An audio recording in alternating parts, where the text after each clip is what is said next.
على مدار التاريخ المرأة كانت بتعتبر رمز للحب والعاطفة والحنان، والصفات دي كانت المفروض تكون موجودة في معظم النساء. لكن فعلا المظاهر خداعة، لأنك ممكن تلاقي بنت جميلة ورقيقة في كلامها وفي شكلها، لكن هي في الحقيقة من أبشع المخلوقات اللي ممكن تتعرف عليها في حياتك، زي بطلة قصتنا اللي هنتكلم عنها النهاردة، واللي اسمها مربوط بأبشع وأسوأ جرائم القرن العشرين. يلا بينا نتعرف على قصة البنت الألمانية إيرما كريس، اللي ضحاياها كانوا ملقبينها بالوحش الجميل. بس قبل ما أبدأ يا ريت تدعمني بالاشتراك في القناة وتفعيل زر الجرس والضغط على اللايك، ويلا بينا نبدأ.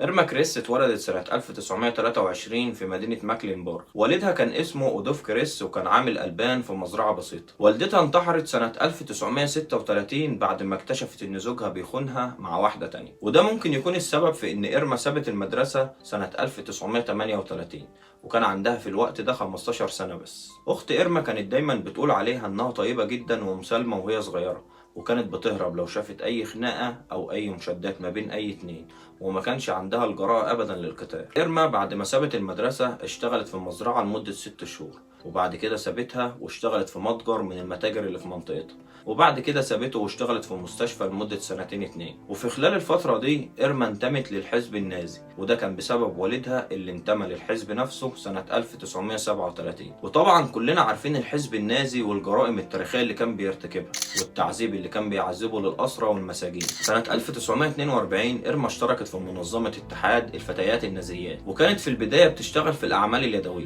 وبعد كده ترشحت إنها تبقى سجانة في العديد من السجون، وده كان بسبب تفانيها في العمل وإخلاصها للحزب، وكمان قدرتها في السيطرة على المساجين. وبمجرد ما إيرما بدأت العمل كسجانة اتغيرت 360 درجة، وكل العاطفة والرحمة اللي فيها انعدمت واتبخرت تماما، وبقت وحش مفتري وكل المساجين بتخاف منها، لدرجة انهم كانوا مسميينها ملاك الموت او الوحش الجميل. وكل ده بسبب تعذيبها للمساجين.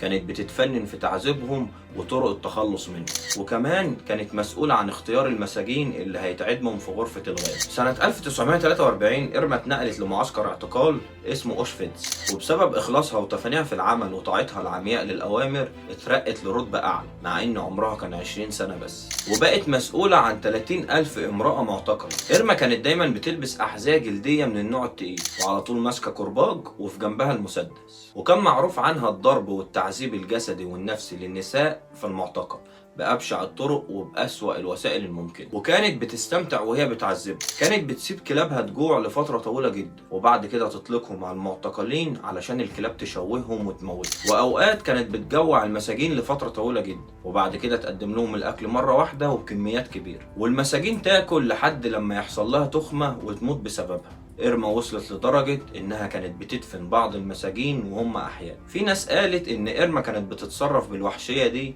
لأنها كانت بتعاني من مرض السادية الإجرامي، ودي حالة خطيرة جدا المريض فيها ما بيحسش بالسعادة إلا وهو بيأذي وبيعذب الناس اللي حواليه. في سنة 1945 إيرما اتنقلت تاني لمعسكر اعتقال نازي اسمه بيرجن بيلسين، وما كانتش تعرف إن نهايتها هتكون في المعسكر ده، وده لأن في نفس السنة بريطانيا هزمت ألمانيا، ودخلت القوات البريطانية المعسكر واعتقلت كل اللي فيه من حراس وسجانين، وكان من ضمنهم إيرما كريس. القوات البريطانية لقت في المعسكر 60,000 سجين، ده غير 10,000 جثة مقتولة، وده اللي خلاها تعمل محاكمة عسكرية سريعة للسجانات والحرس. والمحاكمة كان فيها 16 سجان، تم الحكم فيها على 3 بس بالموت، وكان من ضمن ال3 إيرما كريس، واللي كان عندها وقتها 22 سنة بس. كانت متهمة جرائم ضد الإنسانية، من ضمنها طبعا القتل والتعذيب والتجويع للمساجين ودفنهم وهم أحياء. وفي شهر يناير سنة 1945 اتنفذ فيها حكم الإعدام. الضابط البريطاني اللي كان مسؤول عن تنفيذ حكم الإعدام فيها قال إنها ما كانش باين عليها أي علامة من علامات الخوف، بالعكس تماما، دي كانت مقضية الليلة الأخيرة ليها وهي بتغني الأناشيد النازية وبصوت عالي، والصبح كانت ماشية بثبات وبهدوء جدا وهي رايحة لحبل المشنقة.